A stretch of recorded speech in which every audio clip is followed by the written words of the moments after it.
up and down, bend, pop, up and down, and up, pop, down, and stretch.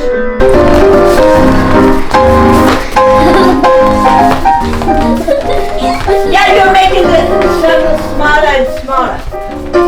Well, you know, little children have happy movements. You can't look like happy children. You can't look like happy children. We're happy. We're happy that we're... I don't know, and maybe you need to use technique. You need to use PA. That doesn't... Now... Children? 6. Half of 18 is how much? 8. No, 9. 9 and 9 is 18. Now you go 10, 11, turn out, 12, 13, 14, 15, 16. Do you understand? Many. So as many as you can get in. Open, 2 at a time. Ready? 2 at a time. Turn your feet out. I'm Irena Linn. I am now the artistic director and owner of Dancer Studio. The studio this year is 66 years old. It was founded by Dr. Dorothy Floyd in 1957. And I joined the studio in 1967. Dr. Dorothy Floyd, who was the founder of Dancer Studio, passed away in 2002, and at that moment I took over. I'm born in Berlin, and we had just moved when I was 4 years old to the city of Stuttgart, where our house was bombed immediately, and we were, like all city people whose houses were destroyed, we were evacuated to the country. And we were evacuated to a very small village. We lived in one room in a farmhouse. We had no pots, no pans, no clothes, no shoes. But there was the country. And because there was no room in the house and there was nothing to do, we spent all our days and time in horrible scratchy clothes which were made out of soldiers' uniforms and coats, etc., in the woods and in the meadows, and we had books.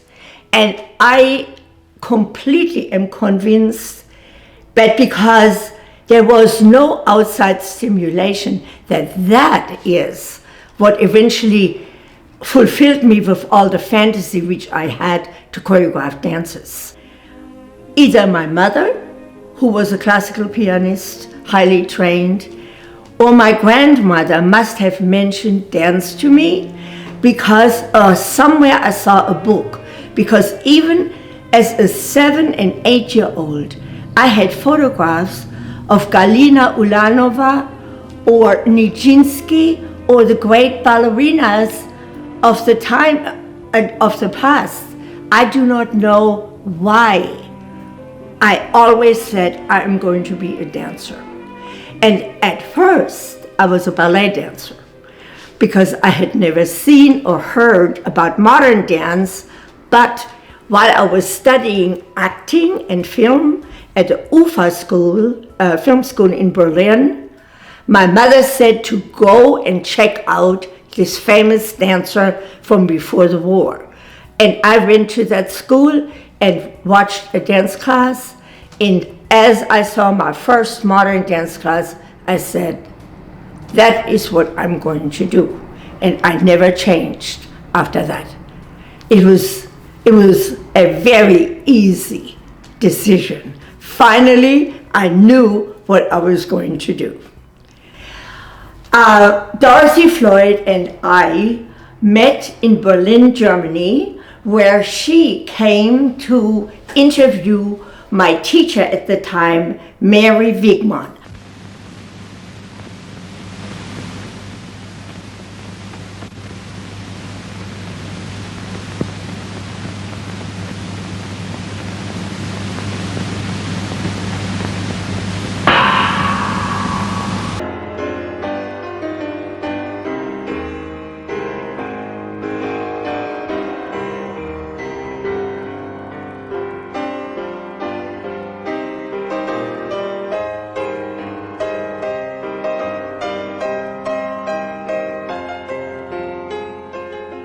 I was studying dance, and then after 4 years, graduated from the Wigman School in front of the Senate in Berlin, the Art Senate in Berlin, and came to the United States, not realizing that I would become such close friends and collaborators with Dorothy Floyd and Dancer Studio. At the time, my goal was Boston. I had had a job offer at the Boston Conservatory of Music, and I joined the dance department there under Jan Wien.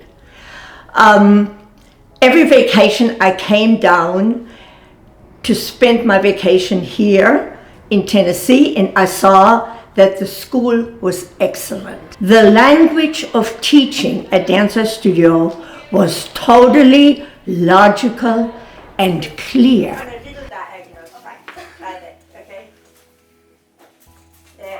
And it was something which all of a sudden gave me like a introduction of how to use and apply my education. This studio was special insofar that it worked with children. And when I came down and I saw the clarity of how these children understood movement and how they changed under the instruction of Dorothy Floyd, and how magnificent they became and how they developed. Watching it for several years, I took first a year of leave of absence and then came down and joined the studio. The way we speak to the children, for example, there is no difference in explaining movement or the dance classes to children. Our voice does not change when we teach children. We speak to them in a logical way according to their age level, what they physically can already learn in the dance classes. This is why in our even younger teenager classes, adults are perfectly fine, because every class is taught according to the skill level of those children, what they can physically do, but the sound of voice is not simple. It is always very logical. It is the clarity of how we teach technique that is what has this great effect and creates child dancers. Everything is clear, because Dorothy Floyd also was a scientist. She was later a psychologist. So there are many different hats she wore. She loved to go to school. And this was a modern dance studio in the South, totally dedicated to modern dance. Do you see how you had a big goal, and then you broke it down into what you have to think about to reach those goals? So go ahead and you have to add 1, 2, triplet, 1. And the school grew and grew and grew, and I started adding classical ballet, which was here, but very small. Jazz, I had studied French pantomime for 4 years at the Wigman School, and all these things all of a sudden had a vehicle to be developed. And I learned also how to become each year a better teacher. And I could feel that I was getting better at every single thing I was doing. Choreographing, teaching, performing, every single thing, because there was down here, I had direction and I had more peace than in Boston or New York or Berlin. So I became a more centered artist. Now, the special thing about Dancer Studio was the way we taught technique here and dance in the most idealistic way.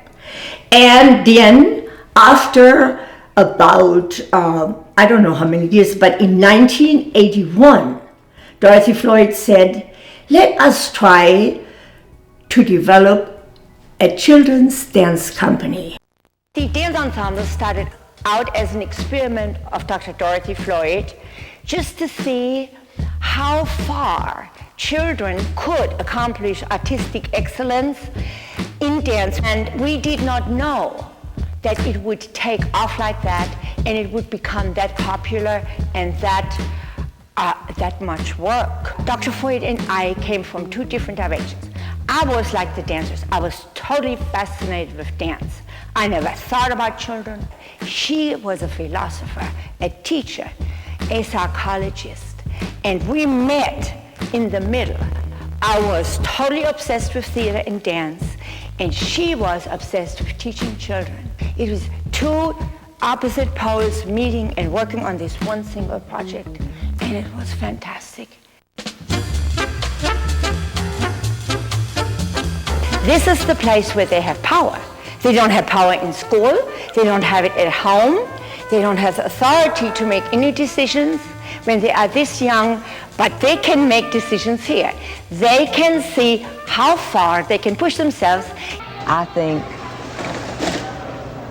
that there is not any greater joy than for anyone to see a young person achieve, know that they have achieved, feel the dignity of their achievement. The dance that has been created for you. You see, when you go to the wing, then you only have to go. Right. Okay? Okay, so Rachel. Each dance is 2 tapes for emergency, 1 for emergency. Let's not do anything in a small way. Let us find this company. The base for this company is honor and excellence, and we will travel. And as it happened, we, in the course of 40 years, because this last year I stopped the company, in the course of 40 years, we have traveled all over the South, all over the United States, and internationally, everywhere we could possibly go. We have 7 international documentaries which we shot in different countries like Sri Lanka, Canada, Taiwan, Japan, England, Norway. We taught modern dance in this school, made them be able to learn dances very fast. So they took dances off videos of choreographers who agreed to do that and came down and then corrected the dances, etc. So anyway, the fact of children doing excellent modern dance by famous choreographers traveling all over the world, representing the city of Knoxville. We were goodwill ambassadors for the state of Tennessee. We had a motto, children helping children. We raised money for different causes for children, like for a children's museum in Norway, etc., for children here, for ill children, for good causes.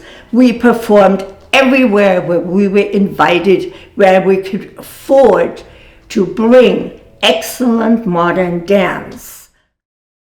Point, down, push. Point, down, push. Point, down, push.